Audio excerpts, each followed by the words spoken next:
Hey, what's going on guys? This is Mike and in today's video I would like to talk about what you should and what you shouldn't do in certain groups where you are in. I haven't uploaded a video for a long while now, so I decided what if I upload another one. This video will be similar to the previous ones, so I will show certain screen and I will talk about stuff. I hope you guys will enjoy this video. If you would like me to make even more videos, then please hit the like button. And if you want to motivate me do it even more often, then please subscribe on my channel. But let's have enough of it and let's talk about the different groups. By the way, this video is for the newbies mostly. So in GPRO, there are certain different groups where you can race at. This is rookie, amateur, pro, master, and elite. You will start in rookie. It doesn't really matter which group exactly because there are tons of rookie groups no matter what I click on. As you can see, different drivers, different amount of racers with different amount of points. Everything is different.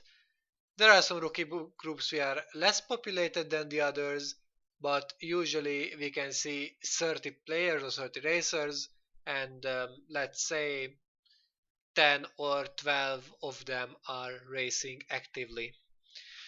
Uh, in rookie, you are getting $30 million as a starting amount of money, and you are getting a new driver. You can change the driver later on. You can buy a new one. You can sell it, whatever. But you have to pay attention. If you are retaining in this group, you are getting a new driver, and your amount will be reset back to 30 million. As you can see here, the top 4 is being promoted to amateur, so it doesn't really worth to wait. In rookie groups, you should try to immediately promote yourself to amateur, and the main reason is because you are going to get a new driver and your amount of money will be reset back to 30 million if you can't.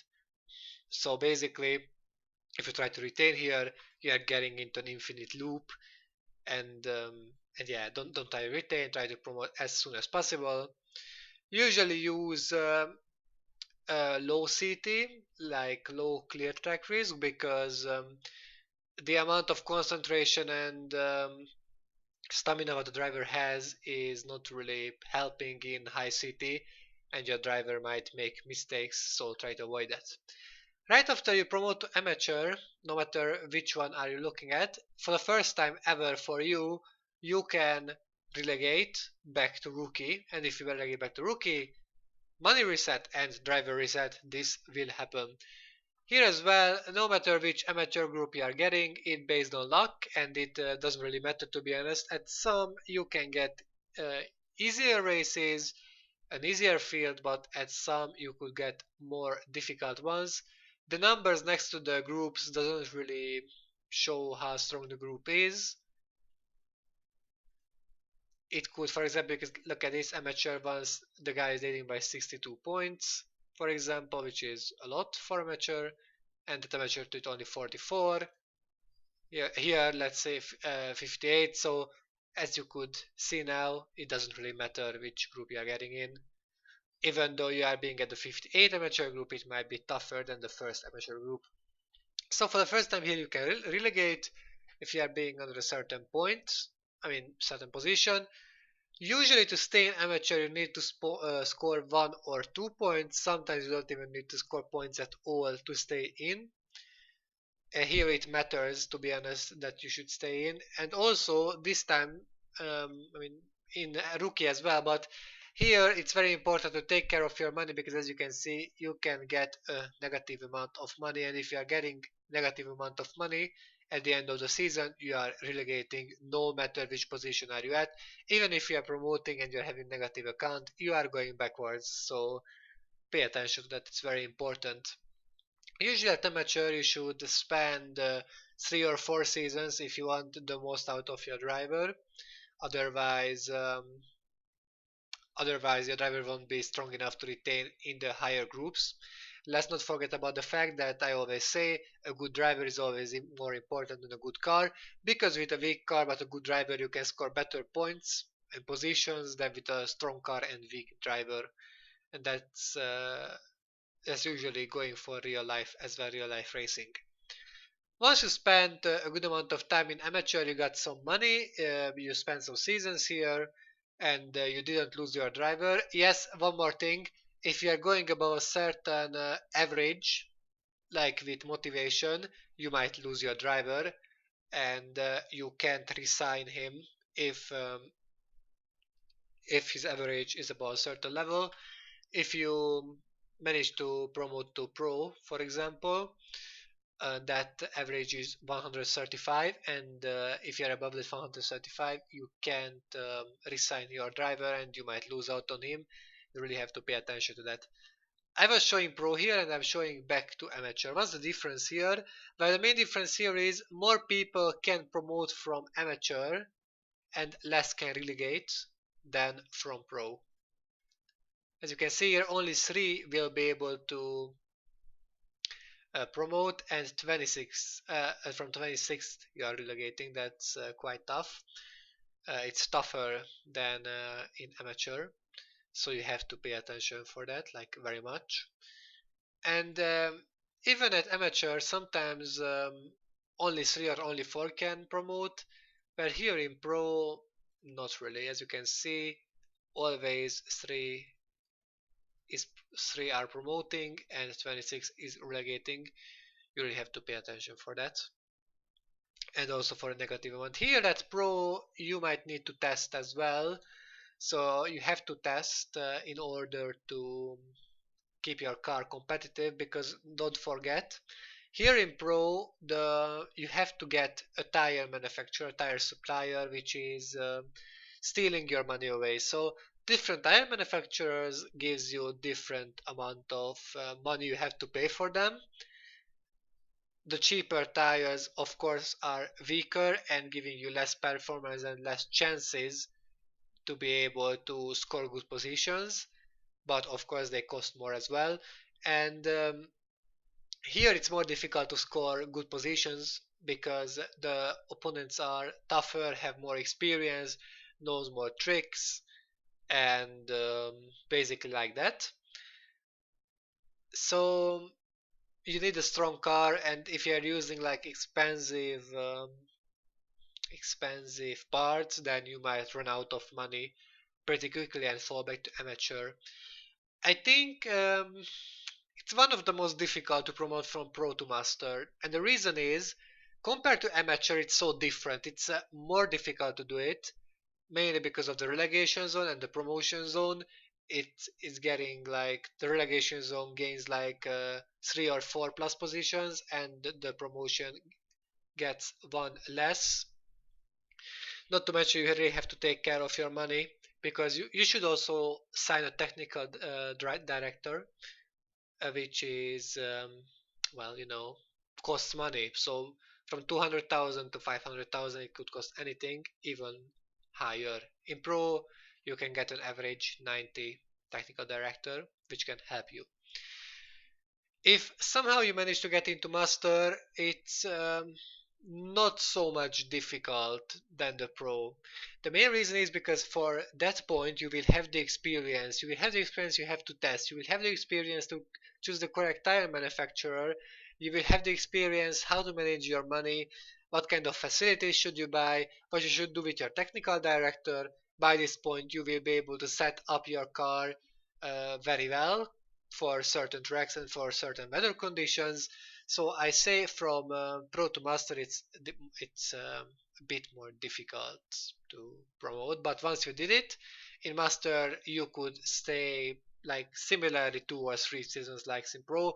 It very much depends on how you can manage your money. But yeah, here things are being tough. Master is a very difficult group, like all of them. Only 5 master groups, uh, which means compared to the amateur ones, like you can say 80 amateur groups, then only 25 pro and only 5 masters. So only 40 drivers can be good here. So basically only 200 managers can be here in master. This shows that only one of the professional people in this game can reach this level. Once you reach that level, Um, you should do similarly in pro, like not so differently, but you need a strong car. Another strong car, and you might even think about upgrading your parts like above level 6, level 7, level 8. I don't really know, to be honest, because I haven't been a master yet, but I have the information, and I have the experience by others talking about this. So that's the main point, that you need a strong car and a good driver. Good driver is more important.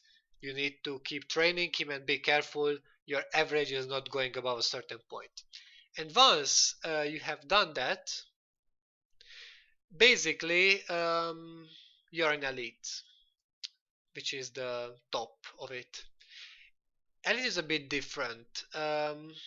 Here you can see the relegation zone being the same, but promotion zone is only one. Why is only one promotion zone? Because there is no promotion anymore. You have reached the top, and if you are in the green, you are the champion. You have won a championship, which is, the most difficult thing in this game in Elite. In general, it's very difficult because you need a good car, you need to have the good amount of money, so you are not failing in the next group. But here, you have to put all your experience, all the things you learned. You have to manage your money. You have to manage your facilities, car parts, your technical director, your tire choice. You can see here that people choose like very, very expensive tires.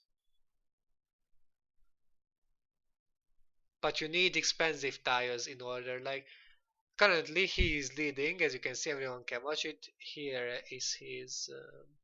As you can see, it doesn't really recommend it to spend too much time in master because it's consuming your money, and try to get up as soon as possible to elite. As you can see in pro as well, 2 or 3 seasons are recommended.